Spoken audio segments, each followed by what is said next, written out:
Assalamualaikum warahmatullahi wabarakatuh. Perkenalkan, nama saya Kosania Putri dengan NIM 065 dari kelas Pendidikan Matematika 2022E.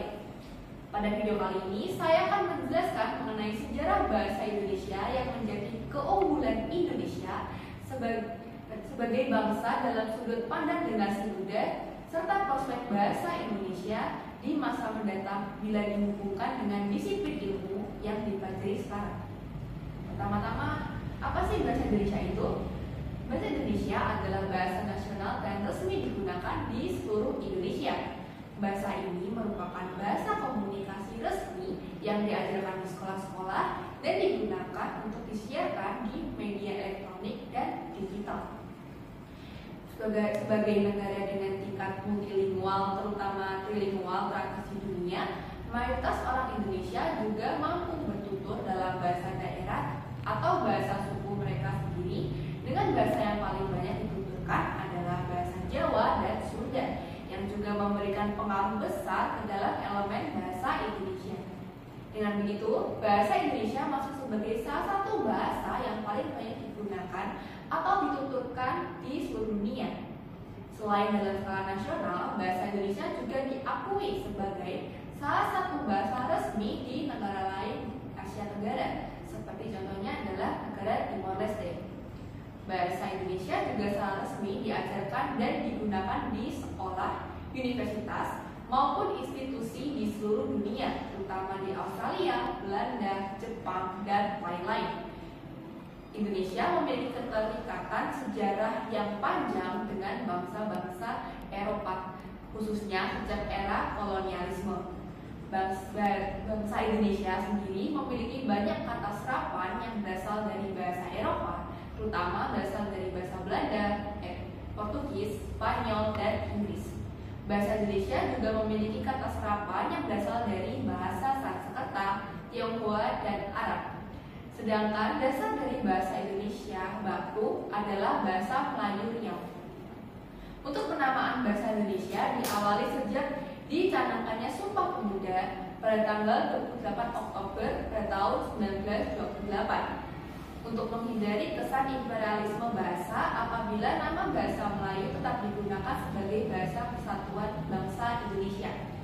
Hingga saat ini, bahasa Indonesia masih merupakan bahasa yang hidup dan terus menghasilkan kata-kata baru, baik melalui penciptaan maupun serapan dari bahasa daerah dan bahasa asing. Perkembangan bahasa Indonesia terus meningkat pesat, bahkan melebihi bahasa induknya, yaitu bahasa Melayu.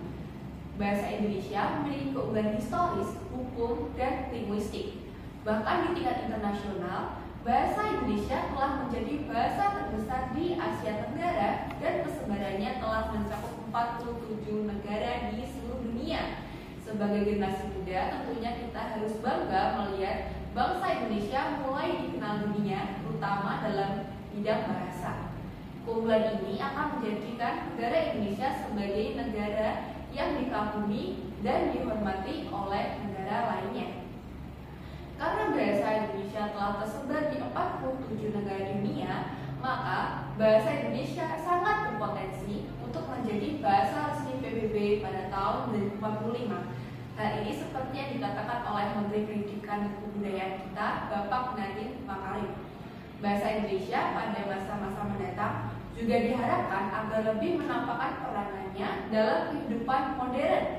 Sebab bahasa Indonesia tidak hanya sekedar sebagai alat komunikasi dalam masyarakat yang memiliki latar belakang bahasa dan budaya yang beraneka ragam, tetapi juga merupakan bentuk sikap budaya bangsa Indonesia. Alangkah baiknya perkembangan bahasa Indonesia diikuti pula dengan pengajaran bahasa Indonesia yang baik dan benar, agar tetap terpelihara hingga ke generasi selanjutnya. Hal ini dapat terwujud apabila pembinaan dan pengembangan bahasa Indonesia masih berjalan dengan sebaik-baiknya dan memanfaatkan peluang yang ada, seperti dukungan dari pemerintah dan berbagai pihak lainnya, terutama guru sebagai tenaga pendidik. Meskipun nantinya ketika menjadi guru matematika, hal tersebut tidak menutup kemungkinan bagi para guru matematika tersebut agar bisa terus melestarikan dan memajukan bahasa Indonesia di kalangan siswa. Contohnya adalah dengan menggunakan bahasa Indonesia yang baik dan benar sesuai dengan EBI atau Ejaan Bahasa Indonesia selama pembelajaran di kelas berlangsung. Oleh karena itu, penting bagi kita untuk mulai belajar dan memahami EBI serta kaidah bahasaan lainnya yang sesuai dengan disiplin ilmu bahasa Indonesia. Bahasa Indonesia yang baik dan benar merupakan cerminan sikap positif yang menimbulkan rasa kebanggaan terhadap bahasanya. Sikap positif ini dapat mendukung pengembangan bahasa Indonesia sebagai jati diri bangsa Indonesia. Jadi, mari kita biasakan diri kita untuk mengutamakan dan menggunakan bahasa Indonesia dengan benar. Demikian yang dapat saya sampaikan. Semoga kedepannya bahasa Indonesia menjadi abadi dan lebih dikenal oleh dunia. Maaf jika ada kesalahan kata. Wassalamualaikum warahmatullahi wabarakatuh.